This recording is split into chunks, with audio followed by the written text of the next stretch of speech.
teman-teman, jadi pada praktikum pertama yakni asam dan basa, kami kelompok 7 ingin melakukan praktikum ini yang bertujuan untuk mengidentifikasi larutan asam dan basa menggunakan indikator lakmus.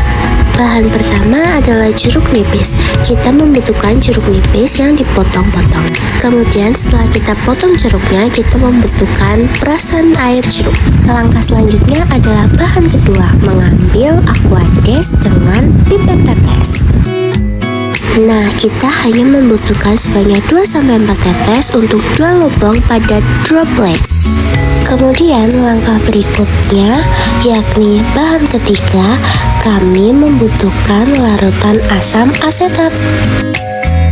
Nah teman-teman, tak lupa juga bahan pertama kami yakni perasan jeruk nipis juga dimasukkan ke dalam droplet.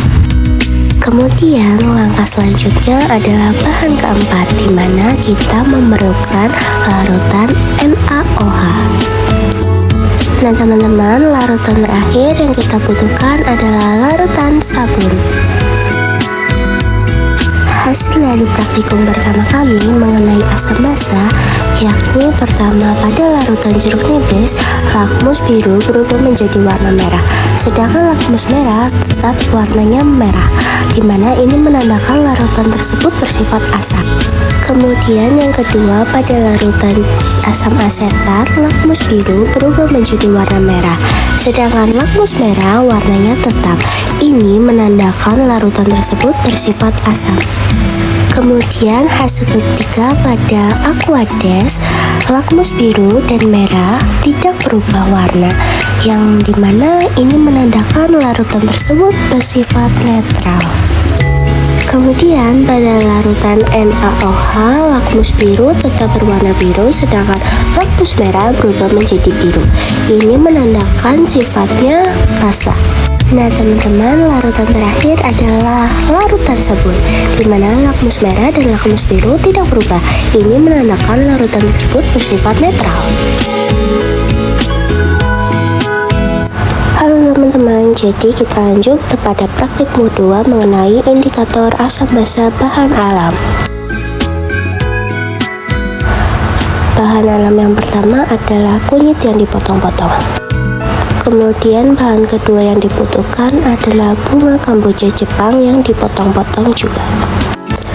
Dan bahan alam yang ketiga adalah daun pandan. Nah, bahan pertama yang tadi sudah kita potong adalah kunyit. Kemudian kunyit tersebut kita tumbuk dan diberi sedikit air. Lalu kita saring untuk diambil inti sarinya. Kemudian bahan alam yang kedua adalah bunga kamboja Jepang, di mana kita tumbuk lalu kita beri sedikit air dan kemudian kita saring untuk diambil inti sarinya juga.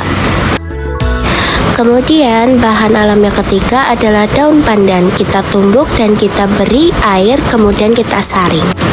Hasil dari masing-masing intisari yang kita saring kita masukkan ke dalam droplet. Yang pertama adalah kunyit. Kemudian bahan alam yang kedua adalah bunga kamboja Jepang. Intisari yang sudah kita dapatkan juga kita masukkan ke dalam droplet. Nah teman-teman, bahan alam yang ketiga merupakan daun pandan. Intisari yang sudah kita dapatkan juga kita masukkan ke dalam droplet menggunakan pipet tetes.